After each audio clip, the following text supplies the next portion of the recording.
guys, it's Jordan. Welcome back to another video. If you're new here, welcome. Make sure you hit that subscribe button below so you can check out my other videos after this one. I asked you guys on Instagram what your health questions were. We're all thinking about health, how we want to change our life in the new year, and how we can just feel better. I wanted to know what questions you guys had, and you guys sent me a lot of them, so we're gonna dive right in. First question is, if I know I have issues with legumes, is it possible to get enough protein? Short answer, yes.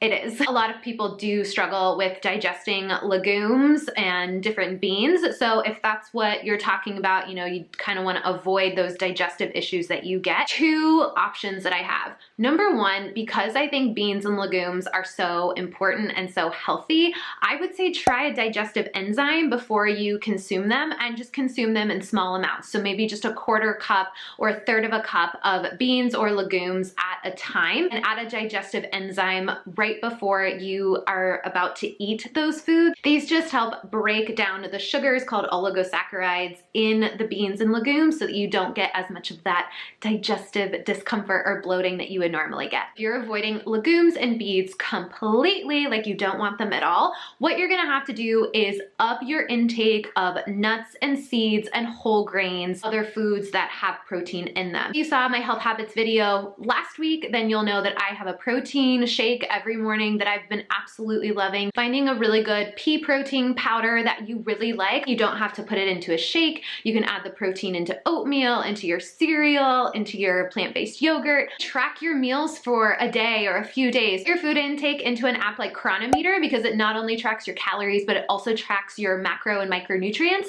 So just see how many grams of protein you're getting without beans and legumes, eating plant-based on just a regular day where you're not trying, to see if you're getting enough. USDA does have a pretty good calculator for calculating just your standard amount of protein that you would need. Obviously, if you're more active, you're gonna wanna increase it a little bit, but I'll leave a link to that calculator below because it is based on your weight. The nuts and seeds that have the highest amount of protein are gonna be your pumpkin seeds, hemp seeds, chia seeds, almonds, walnuts. Make sure you're adding nuts and seeds to all of your meals because that's gonna be a great source of healthy fat and protein for you. And if you struggle with digesting nuts and seeds as well, try to find sprouted ones because then they will be a little bit more easy to digest. Okay, question number two, how to satisfy a sweet tooth without processed sugar.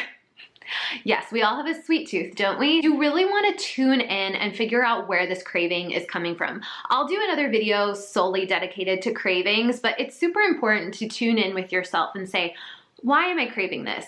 Am I bored? Am I truly hungry? Am I kind of emotional? Ask yourself those questions and really decide where the sweet craving is coming from. So if you've decided, yes, I need something to tame this sweet craving, I have a couple options for you. Have a spoonful of peanut butter or a spoonful of almond butter or whatever kind of nut and seed butter you like. Just make sure it's unsweetened. The healthy fats in the nut or in the seed butter are gonna calm those hunger cravings and they're not gonna spike your blood sugar. So I just find like my smallest like cereal spoon, scoop out a scoop of almond butter from the jar and I eat it, and typically that's enough to make my sweet craving go away. The other option is to try a cup of herbal tea. I love peppermint because it really helps with the sweet craving. It's kind of naturally sweet, any kind of mint tea. Or you can try a fruity kind of herbal tea if you like that, or something warming and spicy with cinnamon or clove. Go to the grocery store, pick out an herbal tea that looks really good to you. Play a little trick with yourself. So tell yourself, okay, I can have something sweet if I have this cup of herbal tea first. So that way you're not feeling that deprivation. You're like, no, I just need to have this first. 9 times out of 10, after you have that cup of herbal tea, you're not gonna want anything. What do you suggest for clinical nutrition students to broaden their knowledge on nutrition? That is such a great question. You know, I'm in school to become a nurse practitioner. I also have a background in counseling and psychology and a certification in health coaching. I can't recommend podcasts enough. I listen to podcasts when I am on a walk, when I'm in the car, when I'm doing my makeup, when I'm doing my hair, all the time. I am just always a person that's like thirsty for knowledge. You're trying to broaden your knowledge of nutrition and you don't want to take like extra classes or get like an extra certification. I would just say find some podcasts, by some doctors, by some NPs, by some nutritionists, dietitians, reputable people with credentials behind their name, and just start listening to their podcasts. Usually interview a lot of really innovative people. Some podcasts I listen to that I totally disagree with, but I'm always interested in hearing others' point of views, because I may work with someone one day that wants to be paleo or wants to be this or wants to be that, and I need to have knowledge of that and kind of know how I feel about it and know where they're coming from and where that knowledge is coming from. My favorite podcasts are The Doctor's Pharmacy. I also love Dr. Greger's podcast called Nutrition Facts. If podcasts aren't your thing, but you love to read, just get some basic nutrition books. One of my favorites is The Idiot's Guide to Plant-Based Nutrition. It's written by dietitian Juliana Heaver. She's like the renowned plant-based nutritionist or dietitian. I'll leave a link down below to that. If you are interested, is get your health coaching certification.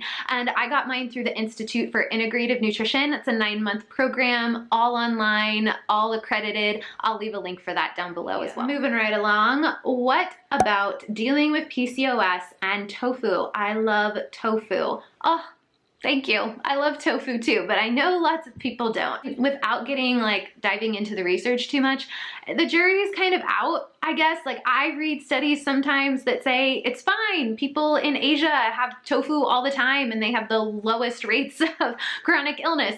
And then I read other studies that say, especially people with PCOS or kind of these estrogen dominant issues going on, maybe it's not the best. I just limit it. I don't say no to it. If it's an option at a restaurant and that's the plant-based option, I'm going for the tofu.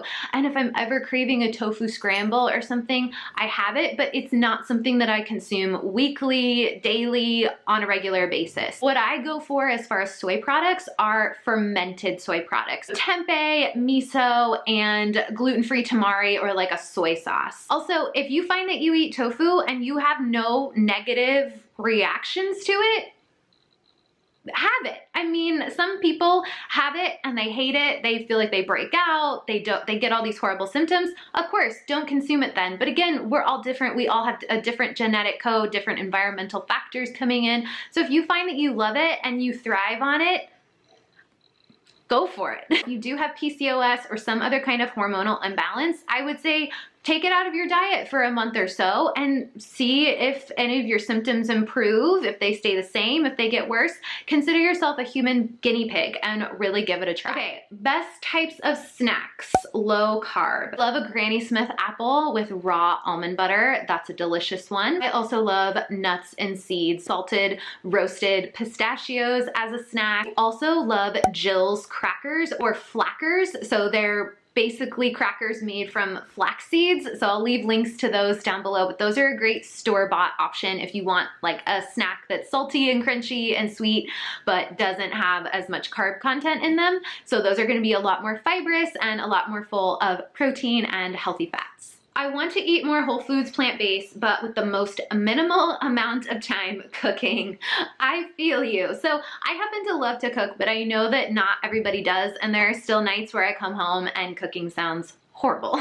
I just want to eat. The template that I use when I'm thinking about building a whole foods plant-based meal is a grain, a green, and a bean. If you've got a pre-cooked or a quick cook grain like rice, quinoa, millet, pasta, whatever your favorite whole grains are, and then if you've got some kind of green, which hello, freezer section, get yourself a bag of frozen spinach, frozen broccoli, frozen asparagus, frozen peas, a frozen stir fry mix, whatever you like. Get yourself a bag of frozen green and different colored vegetables, and get yourself some canned beans. No reason why you have to cook your own beans unless you really, really want to. I love chili beans, black beans, cannellini beans, chickpeas. You can even buy canned lentils now.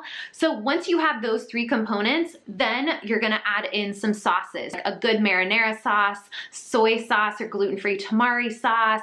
Get yourself some hot sauce that you like, what other kinds of sauces? Maybe a teriyaki sauce, salsa, some guacamole. Once you have those 4 components on hand, literally a meal can come together so fast. If you're not that into cooking, don't overwhelm yourself and make yourself feel like you have to cook every single night. Make it a realistic goal. So if you know 2 nights a week, you're gonna be motivated to cook, and that's Monday and Tuesday or Monday and Wednesday, whatever nights you want it to be. Go all out on those nights, cook yourself an amazing meal, find recipe inspiration that you like on my channel, on other people's channels, cook those 2 nights, and the other nights, give yourself a break. If you're gonna order out, maybe get an Amy's organic frozen meal or another kind of vegan frozen meal. Start slow until you really get comfortable just throwing some meals together and trusting your intuition. I think this is the last question. How do you stick to eating plant-based so well with a husband who is not? Ugh, yes, the inevitable question. What do you do when your partner or your family does not eat the same way as you? Well, it can be hard, and I won't lie, it is a struggle sometimes. I've been plant-based for years now, vegetarian sometimes, completely strict vegan sometimes, and now just call myself plant-based. The reason why it works is because my husband supports me, and I support him. So we've come to this mutual understanding. He totally gets why I make these choices in my diet, and he doesn't question me because I've explained it to him. Here are the reasons why this is what's best for me right now, and this is why I'm doing this. He's watched some documentaries with me. He totally gets it, but you know what? I have to support the fact that he makes his own choices. The way it works for us is when we're at home, I cook completely plant-based because I'm the one that cooks. He doesn't like to cook. Maybe your partner or spouse does like to cook. That could be a little bit more difficult because then they're wanting to bring in their own non-plant-based foods.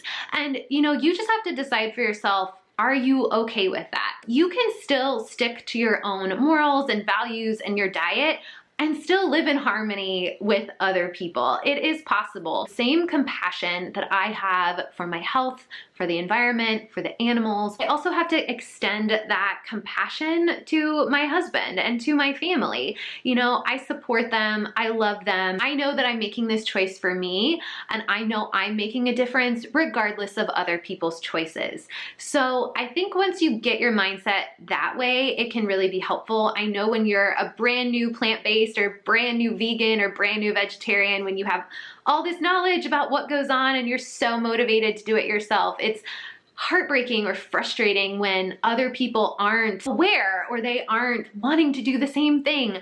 But you've just got to go in it for you and know that you're making the best decision for you, and trust that you are just going to be the light and the reason to motivate. Your actions and how healthy and happy you are going to be what motivates others, not telling them what to do or getting in fights. My husband and I did a Q&A. We went live and did a Q&A all about this, so I'll leave a link for that here. At the time of this video, I am super close to 10,000 subscribers. So if you guys can do me a favor, make sure you hit that subscribe button, like this video, comment down below so other people can find out about my videos, and share this video. So if you guys have more questions for me or comments, make sure you leave them down below. I always look at your requests and make sure to comment on every single one of them, so definitely ask if you've got a question. Otherwise, I think that's everything. I really hope this video is not forever and a day. I'm trying to keep it short. All right, guys, I'll see you for the next one.